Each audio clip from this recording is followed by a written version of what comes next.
Guys, look at this. This is just after the elevator shaft.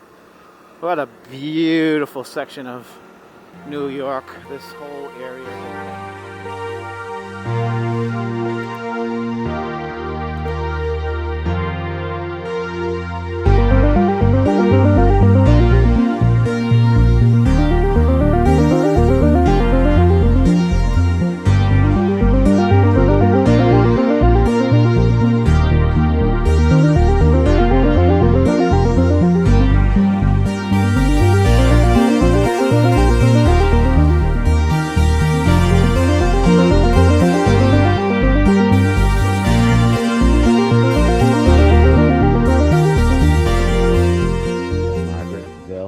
Motel.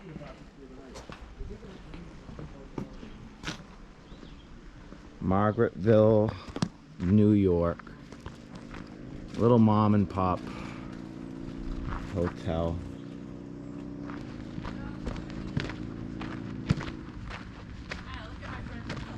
We got a Harley Davidson coming down the road. Carl and Karen, let's see what we got here.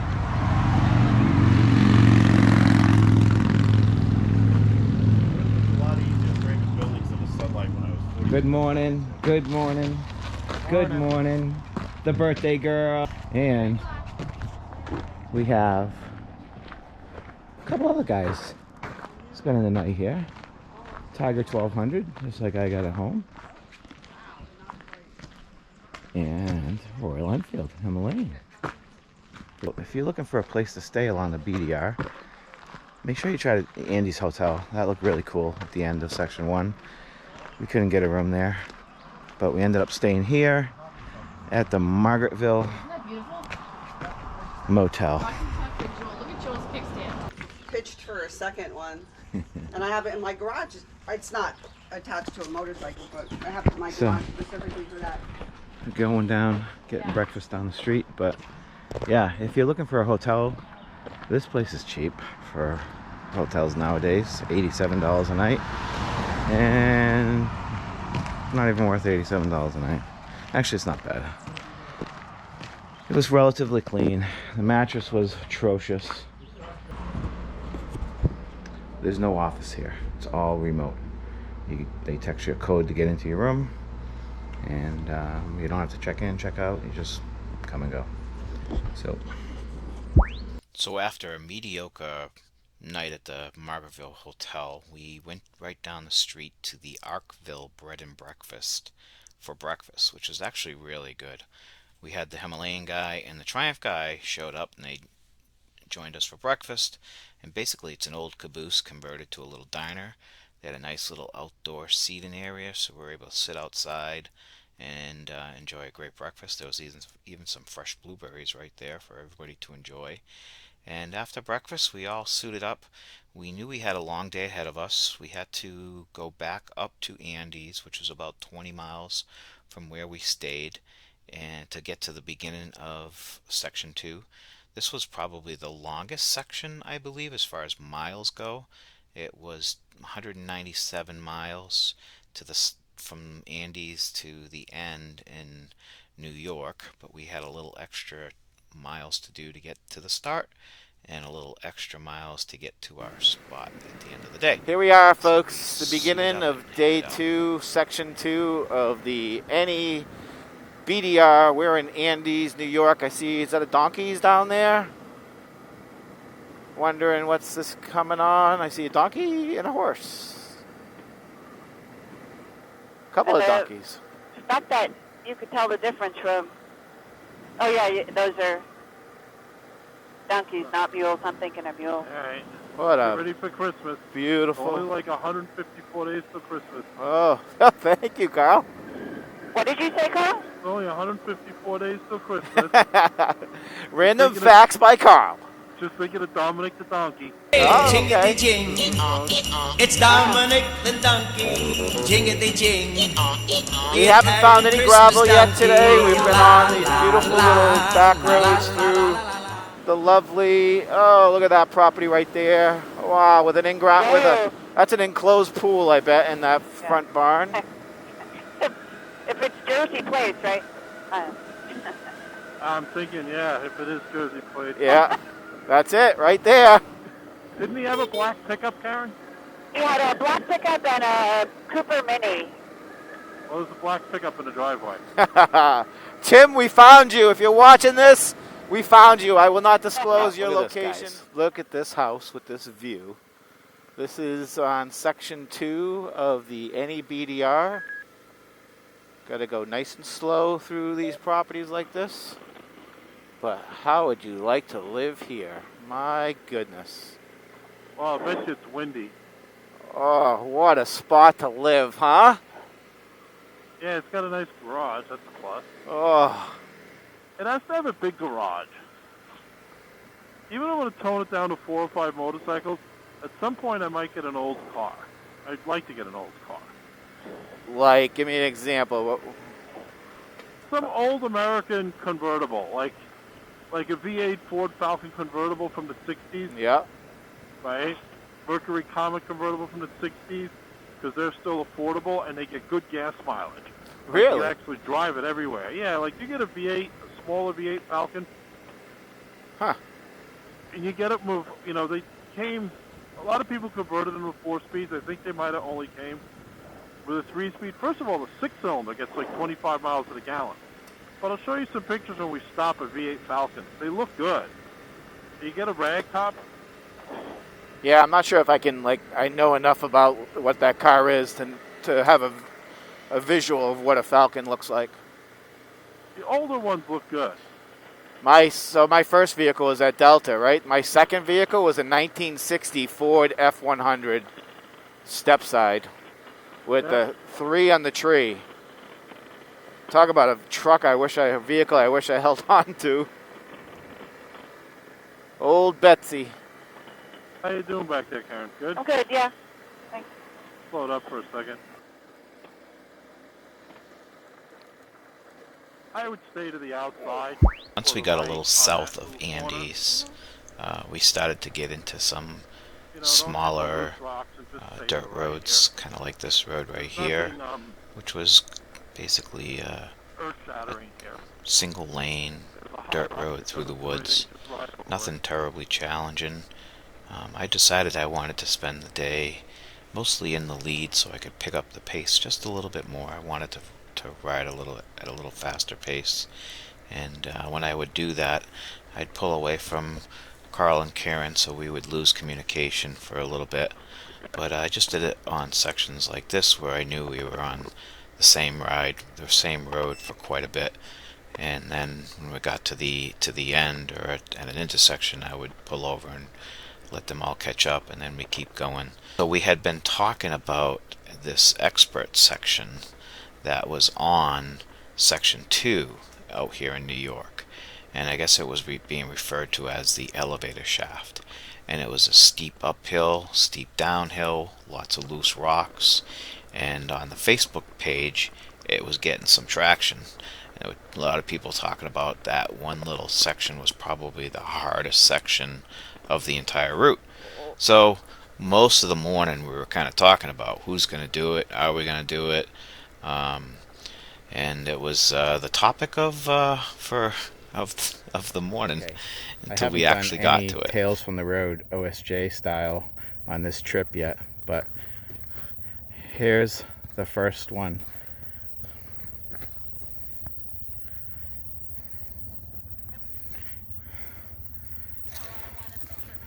Section 2 NEBDR. I just had to stop here, show you guys this farm, this spot. Just gorgeous. Come on, Tommy Jr. Yes.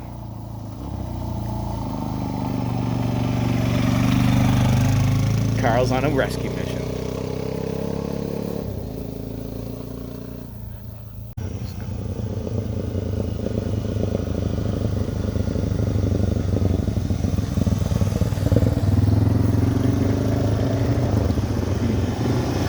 right, now you can flat track it, Carl. Whoa. Joel heard it. Cashy. What town are we in, Karen? Fleischmann's. I just paid $6 a gallon for gas.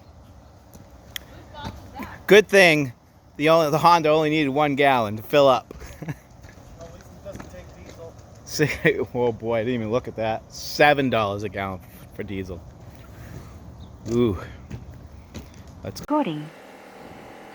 Okay, here we go. I lost you on the thing. How come you and I lost each other? We connected through Karen only then? All right. That's okay. No, we're good. I mean, Intercom failed. I did. It says intercom failed. They're coming, yep. All right, we're good. Intercom failed. Try again later.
Thank you, sorry.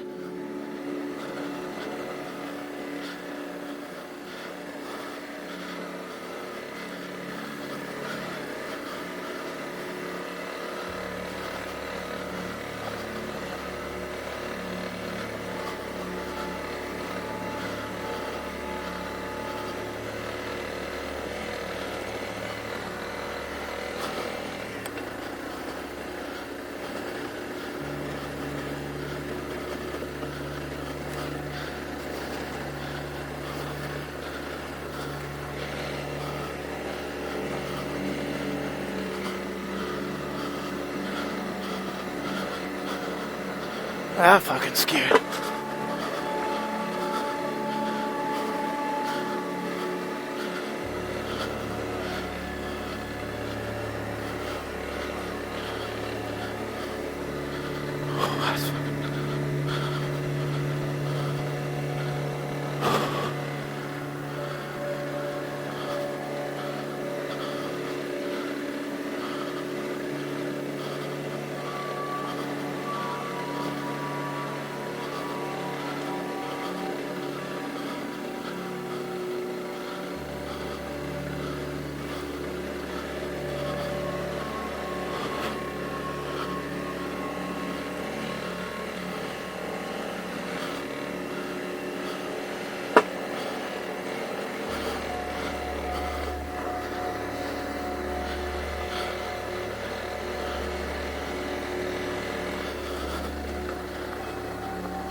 Oh, this is no joke, folks. Pump going on. Wow. Oh. Hey.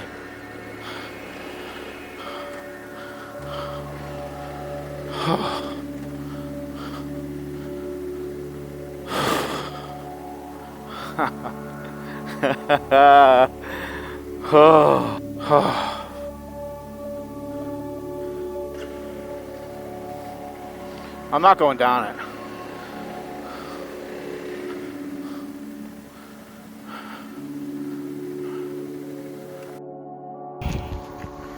Okay, Tales from the Road. We just did what I think they call the elevator shaft. Me, Carl, Kashi, and Joel. That is no joke. I passed, Carl stopped. I think he stopped to make sure we were okay. I just going because I was not stopping on that hill. So I got to the top here, and I guess there's somebody is down. So I'm walking down the hill, but this is the expert section on section 2 of NEBDR. Whew. It was tough. I gotta turn the camera off because I can't even walk. Here, I'll show you.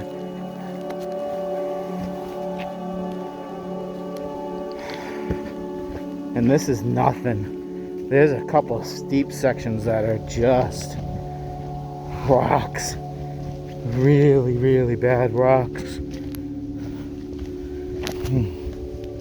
Alright, I'll turn the camera back on when I get to them.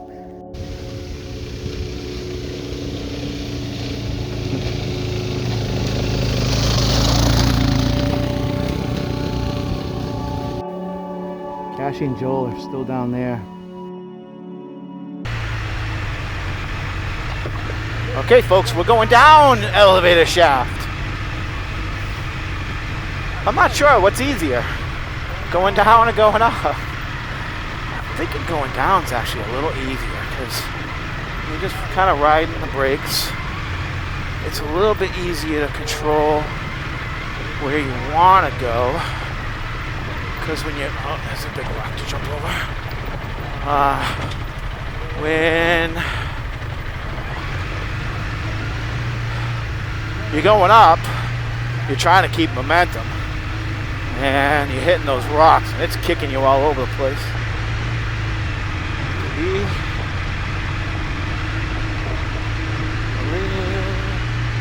Looking scary. That was a big rock to hit. Fuck. Wrong way.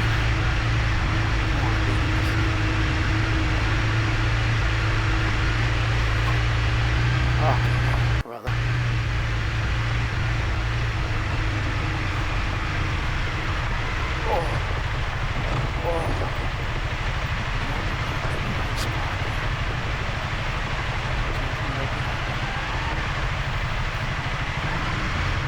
Use the engine brake, Jimmy. Use the engine brake. Watch out for those fucking front tire rocks.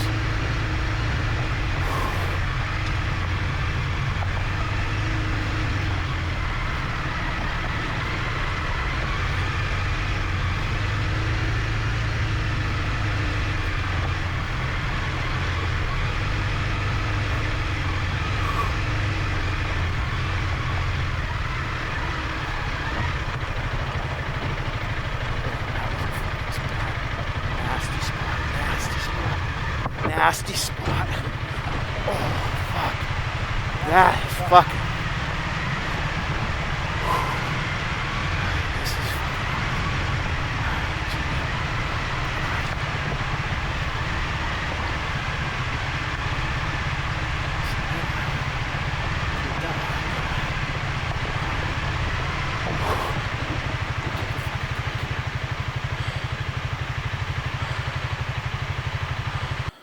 So, one thing that you cannot tell with this video is just how steep this road is going downhill right here.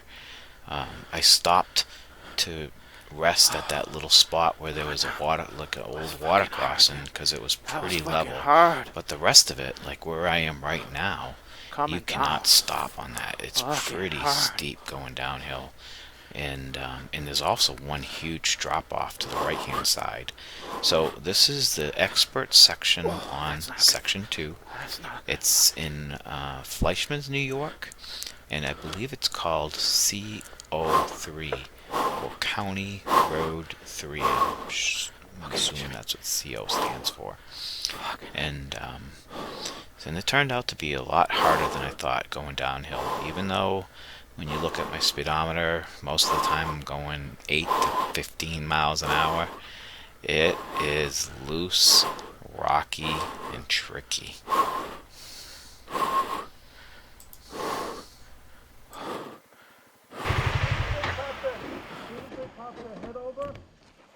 Right? Can you Yep. hear me? Yep. Then we start moving again. But at the moment we can both stop here. What we don't want to do is get to the bottom and have to go back for them, you know? Yep. I mean, they're together. They'll do an okay job. Yeah, But they that's do a what good we job asked together you as to a do. team.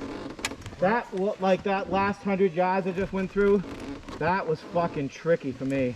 That got nasty.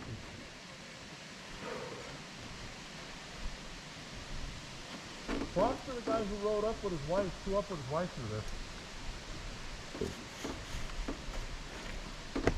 Yeah, that's fucking insane. Maybe the wife got up and walked a little bit.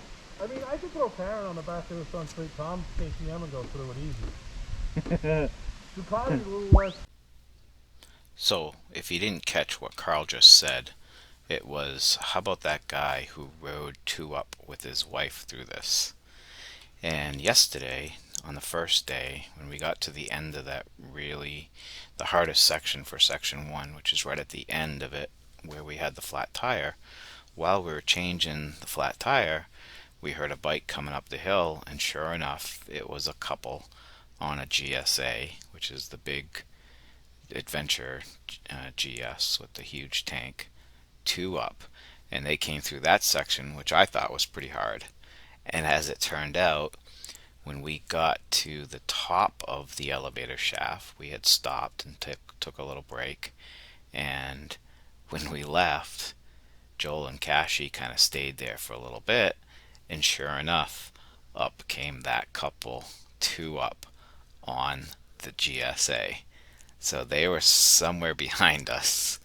They had to navigate that road 2 up on that big bike. Yikes. I know they were in communication, so my guess is if he was on the ground, she probably wouldn't, although you can't really stop there.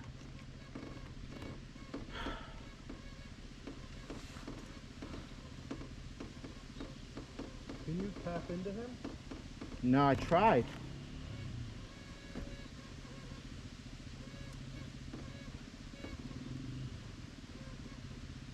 There he is. Yep. Alright, I'm gonna get rolling here.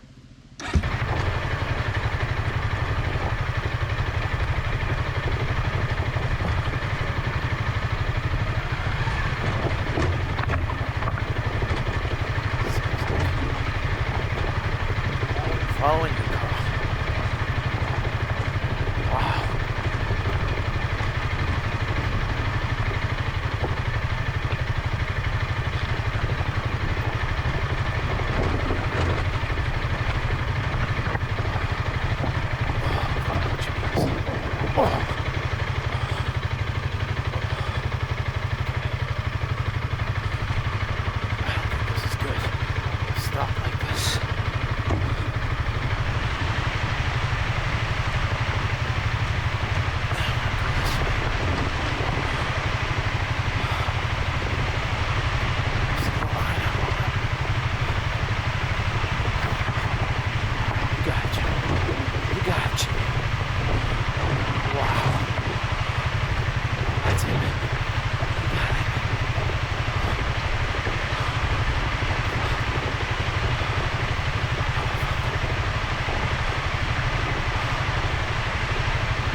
Coming down's harder, guys.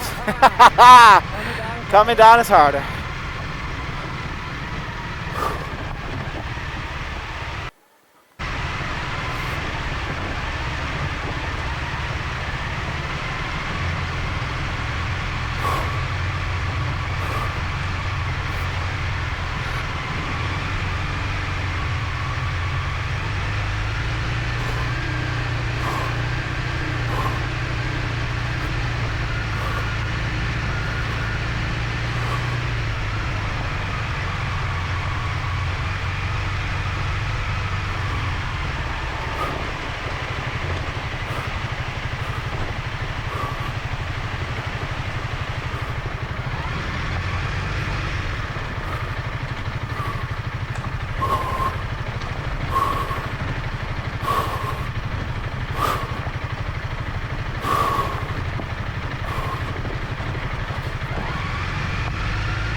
This is what I signed up for, Carl. Well, now you didn't miss it. See, some of the remote stuff, it gets stupid. We could always leave from my house. You know, tack it all together in a Please day. tell me there isn't much stuff would be harder than this. No, this is hard. Good. That makes me feel better. Yeah, this ain't easy. But she was about to enter that spot that I Harry, that I had recorded the whole thing, and I was saying this. I thought it was easier going down at the beginning. I'm like, no, folks, this is fucking going down the hill. Oh. After we finished the elevator shaft, we realized that this was going to be a long day, because the elevator shaft is maybe a third of the way through the route, and we had kind of thought we'd be in the Hunter area for lunch, but that was not going to happen. So, but we continued on. We didn't want to cut anything off, so we just figured it was going to be a long day. We decided, instead of stopping for a sit-down lunch, which can usually take at least an hour, maybe an hour and a half with a group our size, we decided we parked under that covered bridge that you see a lot of on trip reports or videos for this route, because it was hot, it was sunny, it was muggy, and we needed a shady spot to have a little snack, drink some waters. Everybody did a great job of bringing snacks too, which was fantastic. And then a little bit later on, when we got close to the Hudson River, we stopped for fuel, and we actually ended up meeting up with Cassandra, who is someone I've been communicating with on several motorcycle message boards and Facebook groups, but had yet to meet. And she wanted to take my little Rally for a ride, and I desperately wanted to take her Honda Fury for a ride. So we swapped bikes, and her and I took a little ride up on some back roads, and it was great meeting somebody, a fellow motorcyclist, that we share the same passion, but unfortunately we don't live too close together, so we don't get a chance to ride a lot together. And actually this was the first time we met and rode, so that was pretty cool. And then we crossed the Hudson River. There was mostly pavement between the Hudson River and Copic Falls. We got to the end and dinner in Copic. Me, Carl, Karen, and Bob stopped for dinner at the very end of the route, and Kashi and Joel headed back to the place we were staying at, which we rented a bed and breakfast. We had pretty much every room in this small little bed and breakfast in Sheffield, and I will put a little bit more information on that on the next video. If you liked what you see with this video, give me a like, give me a thumbs up. If you haven't subscribed to my channel, please do so, and look for the next video coming up. Section 1 and 2 are done of the NEBDR. Peace.